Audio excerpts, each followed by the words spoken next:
Drug Enforcement Administration and the Department of Justice is the lead agency for the enforcement at the federal level of the Controlled Substance Act. But we also have a lead mission in the area of intelligence.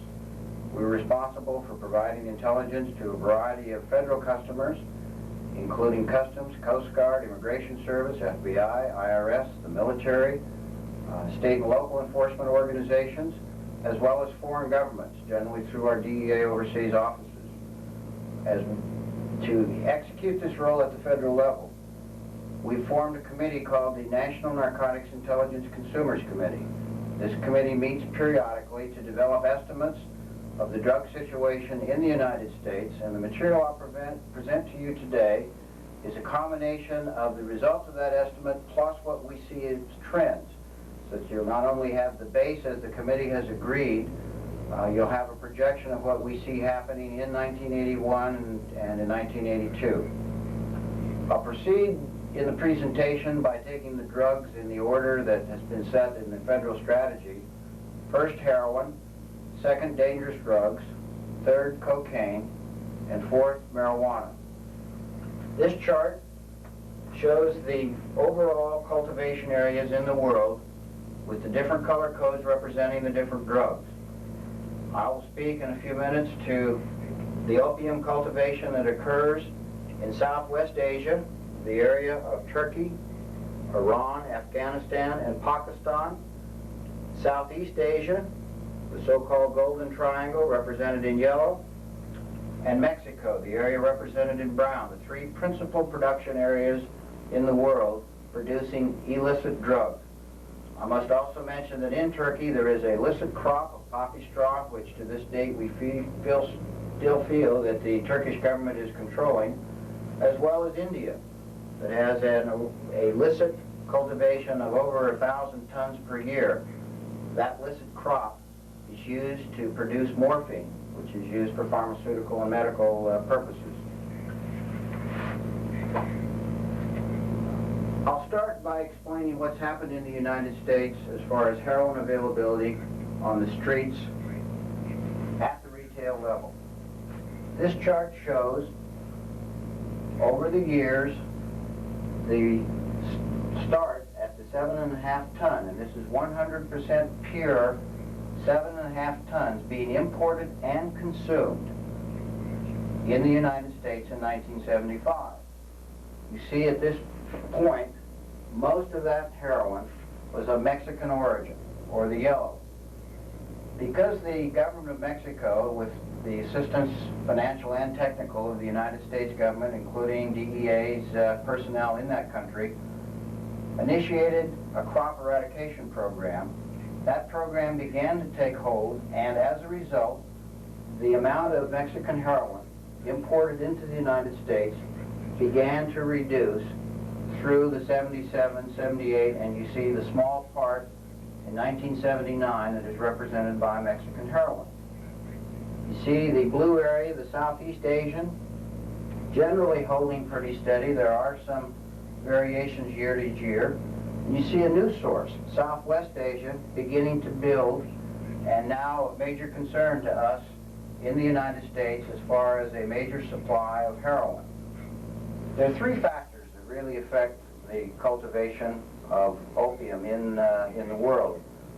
And they're factors that affect the farmer in differing ways. One is weather, and a good example of weather is Southeast Asia, where weather has been the predominant factor in the amount of opium that was produced, and as a result, the amount that ended up being imported into the United States.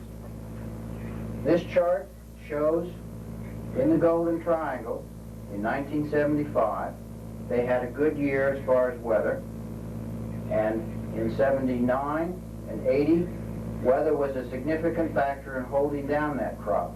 But you see, as a projection for 1981, we expect a bumper crop of around 600 tons. So weather is best illustrated as the predominant factor in the production of Southeast Asian heroin. Two other factors, though, also interplay in the decision the farmer makes in the cultivation of opium. One is price. Price for opium at his level. He has to sell the opium. He has to make a livelihood. And if opium prices are depressed, principally because of production the previous year, he may well go back to agricultural produce. So he has a decision to make, and part of that is anticipating the price he'll get for his crop. The other factor, the third factor, is the pressure he is likely to receive from the central government. The risk of the central government coming in, destroying his crop, arresting him, taking some kind of enforcement action. In Mexico, the chart illustrated how successful this was, the eradication program, so it was a major risk to the opium cultivator. But unfortunately in Southwest Asia and in Southeast Asia, the central governments are not able to take the same kind of action against the farmers, so that he sees little if any risk from the central government. So the first two factors, weather and the price, are the key determinant as to how much opium is going to be produced.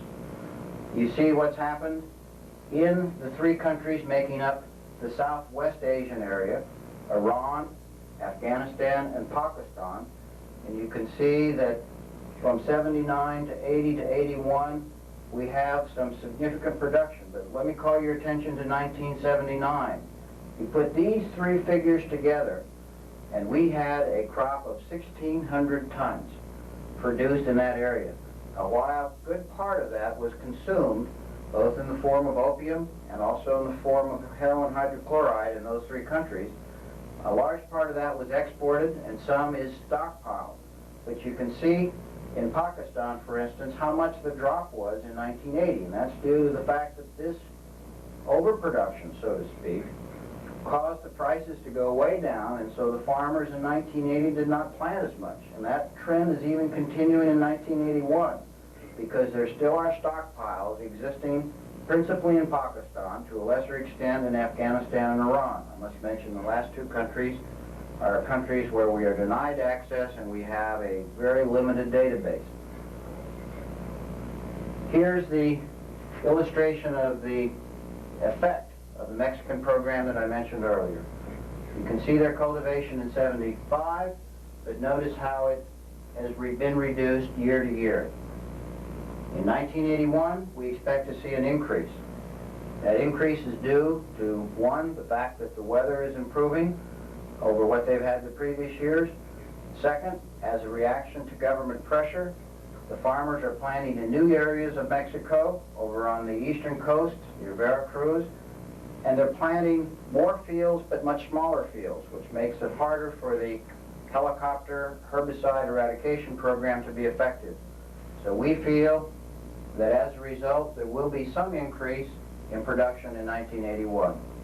At the current time, we're in the process of putting the figures together in the NIC for 1980, but we do expect to see a slight increase in the overall importation and consumption in the United States in 1980, principally due to the increased portion of this bar chart represented by Southwest Asian heroin.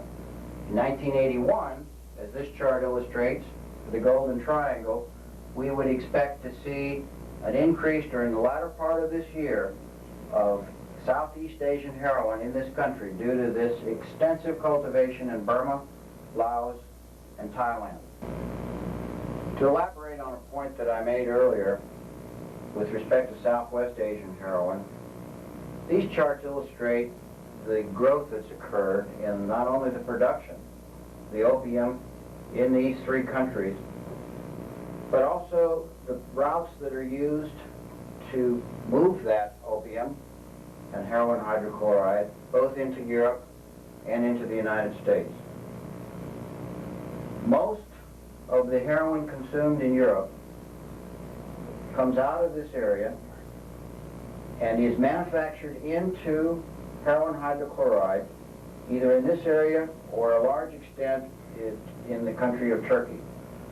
It then flows through this route into Germany, to a lesser extent the other countries in Europe. And this chart shows the effect of that increased availability of heroin hydrochloride. You can see the seizures by our European counterparts continue to mount so that in 1980 they seized almost 1 ton of 100% pure equivalent heroin hydrochloride. You can see what the increased availability did with respect to deaths. The Federal Republic of Germany death rate, normalized per million, increased significantly through these years, and we now see this curve begin to level off. You note at the same time, our deaths were being reduced, again going back to the previous charts because of the success of the Mexican eradication program. Italy beginning to experience the same kind of increase in abuse statistics reflected by their deaths per million. But this chart is a vivid illustration of the price that our European friends are paying as a result of that new production that occurred in Southwest Asia. Most of the heroin that's coming into the United States from Southwest Asia comes through Italy along this path. Most of it coming into what we call the Northeast Corridor, imported into New York City. The production controlled, the syndicates in control of the importation are for the most part the Italian, Sicilian syndicate families, some of which we saw in the days of the French Connection, including a chemist who was recently arrested by the French, the Silver Fox, if you saw the movie The French Connection, an 82-year-old chemist arrested in a heroin production laboratory capable of producing over 50 kilograms of heroin a week, a very high purity heroin, a very sophisticated lab.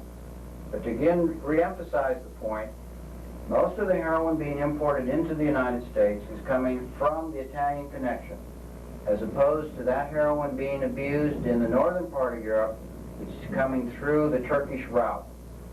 Within the United States, most of the abuse is centered in the Northeast Corridor.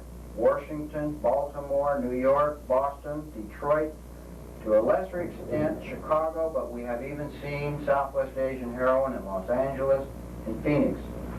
We feel that the success of our Italian, French counterparts in 1980 in seizing over 14 laboratories, largely based on DEA cooperation and intelligence, has helped affect the rate of increase, the kind of increase that this chart shown that Europe went through.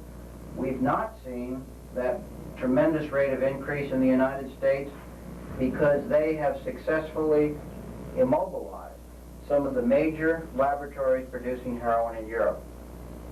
We feel this also may be a temporary phenomenon, that unless that enforcement pressure is kept up, that we can see our importation rates begin to climb and a gradual move of Southwest Asian heroin across the country. Before leaving this chart, let me use it to point out how we expect to see Southeast Asian coming from the Far East enter probably in Los Angeles, San Francisco, and New York. Something that we expect to see late this summer and in the fall, and we really are going to be unable to predict because price is going to be a key determinant of how it's going to take its hold in the market in the United States and how that original chart will end up looking at the end of 1981. How much Southwest Asian, how much Southeast Asian, and how much Mexican heroin. A drug that we have recently seen in late 1979 and 1980 that will reflect in significant increases in the solid bar, or the foreign origin dangerous drugs. It's created by a drug called methocillin, or as it's known in the streets of the United States, Quaaludes. This chart will permit me to demonstrate how that drug production results. The methocillin powder is produced principally by countries in Eastern Europe. Those flow through Western Europe into Colombia in a raw powder form in large drums that are imported generally through marine and commercial air terminals. And in Colombia exist the tableting presses that produce the Rohr 714 and many other forms of ballistic tables of that methocillin tablet. Those tablets are then transported to the southeast part of the United States for the most part and then from that point go on into the rest of the United States, and the rate of increase of the methaqualone abuse in the southeast part of the United States is significant. The drug early warning statistics from Miami reflect the sharpest increase that system has shown due to the abuse of methaqualone in the greater Miami area. While we don't expect to see that same significant rate of increase occur in other U.S. cities, it does show how quickly a new drug can be introduced into a market and be consumed and very quickly show up in our drug warning indicator system. The last two drugs are cocaine and marijuana. This chart shows how vividly the dollar value of those drugs can affect the United States, because in 1979, marijuana at the retail level amounted to almost $19 billion, and that's an average figure, one that we feel is conservative.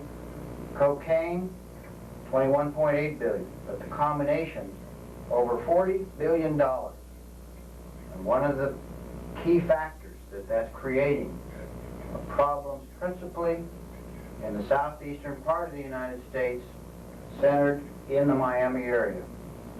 Cocaine is produced from the coca leaf grown in these portions of Colombia, Peru, Bolivia.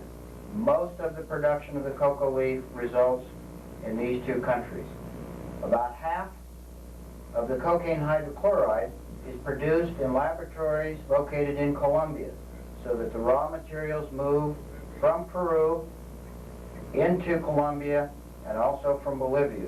But there also is direct importation from these countries into the United States. Our data for 1980 calendar year will reflect a significant increase in this figure, probably upwards of 40 tons total imported into the United States. And of course, this dollar figure will go up accordingly. Cocaine abuse continues to expand at a significant rate, and as a result, a significant number of dollars are being spent for abusing that drug. Marijuana, cultivated in 3 areas, foreign areas.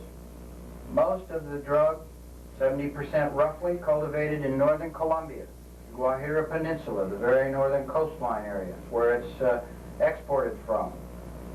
Followed next by Jamaica, a country with growing cultivation, doubling from 79 to 80 in our preliminary estimates. Followed distant third by Mexico, because the Mexican government is extending that eradication campaign I mentioned earlier against the opium poppy to include marijuana. Their production of marijuana has dropped significantly. But this chart reflects the preliminary findings in the United States of what we're seeing with respect to domestic cultivation. Extensive cultivation exists in Northern California, Southern Oregon, Hawaii, Southern California, parts of the central United States, and probably to some small degree in almost every state in the United States of America. One fad that we noticed recently, and we feel that it will continue, so it'll be a major part of the cultivation, is the use of the hothouse, particularly in California. We're also seeing it in Kentucky and Tennessee.